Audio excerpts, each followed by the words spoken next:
Hi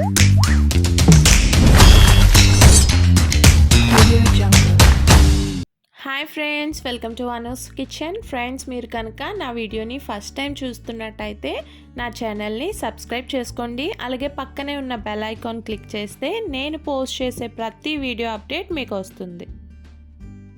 today's recipe వచ్చేసి street style chicken noodles ఎలా prepare చేసుకోవాలో చూద్దాం. దీనికోసం ముందుగా వాటర్ తీసుకొని బాయిలింగ్కి పెట్టండి. ఇందులో కాస్త సాల్ట్, కొద్దిగా ఆయిల్ యాడ్ చేసుకోండి. ఇప్పుడు ఈ వాటర్ బాయిల్ అవుతున్న టైంలో నూడిల్స్ని వేసేసి నూడిల్స్ని బాయిల్ చేసుకోండి. దగ్గరే ఉండి బాయిల్ చేయండి. నూడిల్స్ మరీ మెత్తగా అయిపోకుండా చూసుకోండి.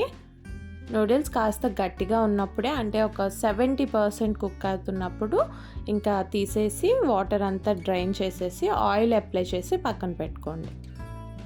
ఇప్పుడు చికెన్ ఫ్రై కోసం బోన్లెస్ చికెన్ తీసుకోండి. దీనిలో కాస్త సాల్ట్,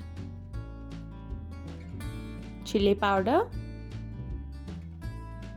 బ్లాక్ పెప్పర్ పౌడర్, ఒక 1 spoon maida, 1 spoon cornflour, 1/2 spoon అల్లం వెల్లుల్లి పేస్ట్ యాడ్ చేసి బాగా కలిపి ఒక 10 మినిట్స్ మ్యారినేషన్ కోసం పక్కన పెట్టుకోండి. ఇప్పుడు మ్యారినేట్ చేసి పెట్టుకున్న చికెన్ని ఇలాగా కాగుతున్న నూనెలో వేసి వేయించుకోండి.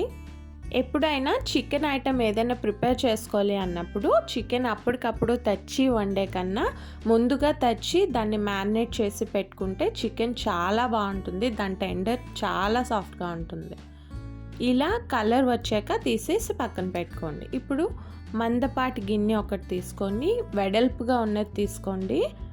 దీనిలో ఆయిల్ యాడ్ చేసి ఒక 2 eggs దాకా వేసి వెంటనే కదిపేయకండి, కాసేపు ఆగి కదపండి. వెంటనే కదిపినట్టయితే ముక్కలు ముక్కలు అయిపోతుంది. ఈ ఎగ్ మట్టుగా నేను కాస్త సాల్ట్ యాడ్ చేసుకున్నాను. ఇప్పుడు ఇందులో ఫ్రై చేసి పెట్టుకున్న చికెన్ కూడా వేసి వేయించుకోండి. ఇందులో ఒక 1 cup onions, cabbage, carrot, capsicum, ఇప్పుడు వీటన్నింటినీ కాస్త సాటే చేసుకోండి.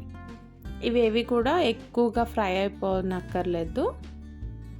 ఇప్పుడు ఇందులో మనం బాయిల్ చేసి పెట్టుకున్న నూడిల్స్ కూడా వేసుకోండి. వీటన్నింటినీ ఒకసారి బాగా మిక్స్ చేయండి.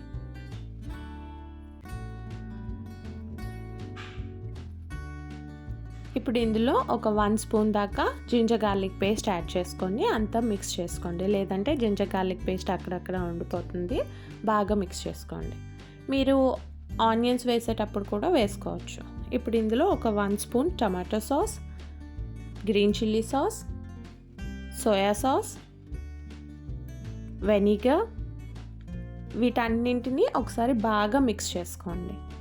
ఈ ప్రాసెస్ అంతా కూడా హై ఫ్లేమ్లోనే మనం చేసుకోవాలి. అలా చేయడం వల్ల నూడిల్స్కి ఒక రకమైన స్మోకీ ఫ్లేవర్ యాడ్ అవుతుంది. దానివల్ల నూడిల్స్ చాలా టేస్ట్గా ఉంటాయి.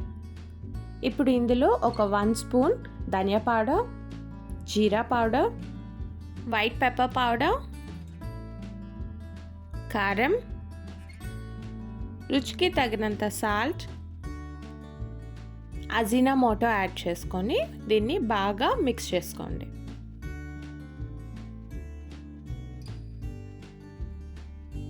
మనకి ఇలా కలపడానికి ఇష్యూ అవుతుందని వెడల్పుగా ఉండే కడాయి ఏదైనా తీసుకోమన్నాను.